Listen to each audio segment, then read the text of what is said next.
Just streaming. I was just going live on my computer, man, and I'm getting a bad signal this morning. And so I'm just going to do a video. You know what I mean? So thank you for joining me, guys. Make sure you press like, share.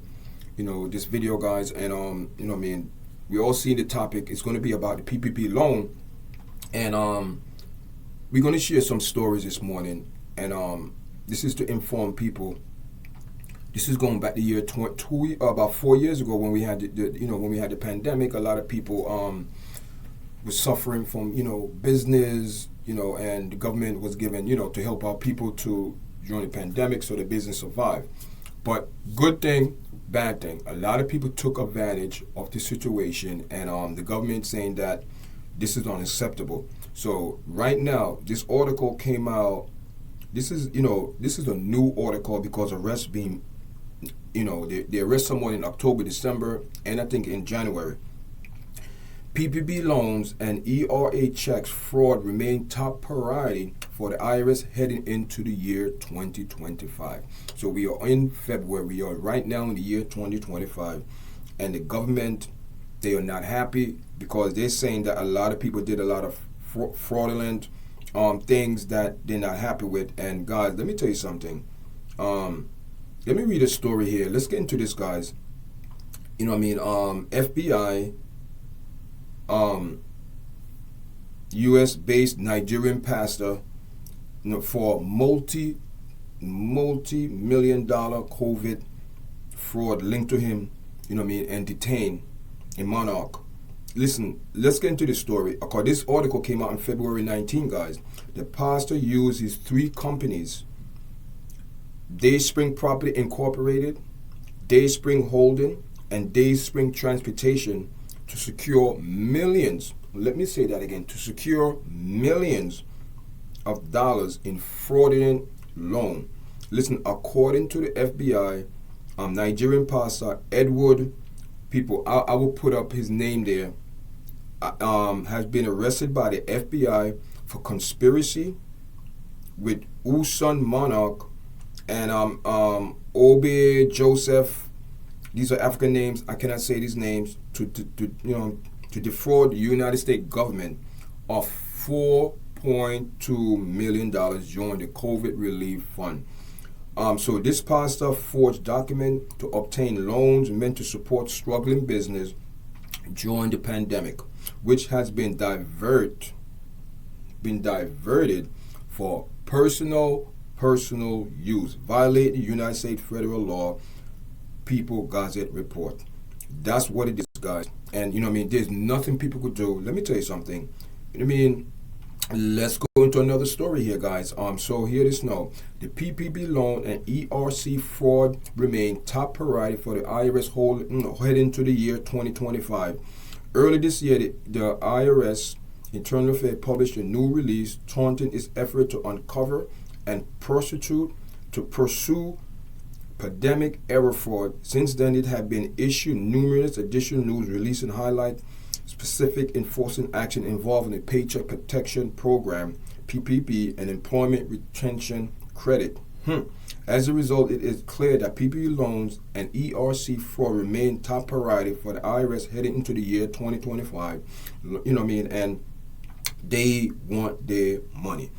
Given the scope of the fraud under the PPP loan and ERA, among other pandemic era program, the IRS and its Criminal Investigation Division, so it's IRS/CI, are actually pursuing an investigation targeting all type of fraudulent filing. Here is just a handful example of enforcement action from the past few months. In September, a defendant was convicted of obtaining more than $11.2 million PPP fraud. He was convicted of multiple federal crimes and faces well over 100 years of prison time. My God. In October, defendant pleaded guilty to obtaining more than $44,665,000 in fraudulent loans for himself, her husband, and 2 businesses they own, charged with wire fraud, money laundering. She faced up to $500,000 fine and 30 years of imprisonment. Is it worth it? In November, the IRS CI announced charge against a defendant accused of fraudulent obtaining more than $700,000 in PPP loan for itself and others. If convicted, defendant faced over $1 million of criminal fine and 60 years of imprisonment. In November, it's getting close, guys. In November, a federal grand jury indicted 3 defendants accused of $1.4 million of loan fraud. Seen, the indictment include 13 counts of conspiracy, wire fraud, bankruptcy fraud, tax evasion, and other crimes. In November, another federal grand jury indicted 2 tax preparers accused of fraudulent obtaining more than $65 million. So the government is working with the millions. They're starting with the millions and trickle it way down. And they're taking action all over the place, people. It's not just one place. The government, they want the money, find out, and put these people in jail. Check out this video if we think it's a joke. All right. Has announced the indictments of 21 people in Mitchell County who are alleged to have fraudulently obtained loans from the Paycheck Protection Program, or PPP. In today's indictments, each defendant submitted applications for a PPP loan in which they claimed ownership of a business. Now, the businesses were, in fact, non-existent, and the financial data provided in the applications was fabricated. Each defendant received at least one loan of $20,833 as a result of their actions, with some defendants submitting more than one application and receiving a second loan. The total amount that is alleged to have been fraudulently obtained by all 21 people is $604,157. While most of these examples, including, allegation related to the PPP loan, here are just many examples, if not more, of IRS CT investigation targeting fraudulent ERC claims. Both PPP and ERC fraud present similar risks, and they can both lead to charge to file, for tax fraud, wire fraud, money laundering, and other serious federal offense.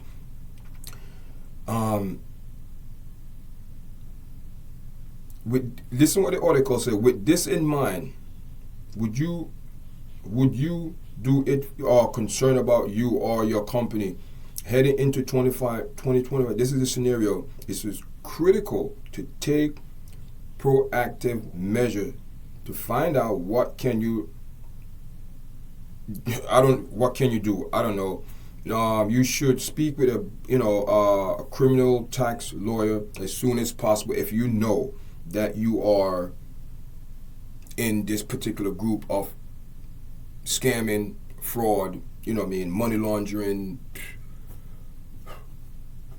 so many charges, guys. And it is what it is. It's showing you when people are desperate, when people want money, they do anything, they go down to the extreme level, guys. And hear this. The government, if you don't have the money, guys, listen, even if you pay your money back, you commit a crime.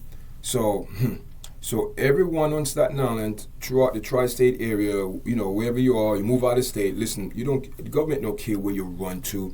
They know, and they have paper trail, and they're tracking people down, just like they tracked that pastor down. $4.2 million.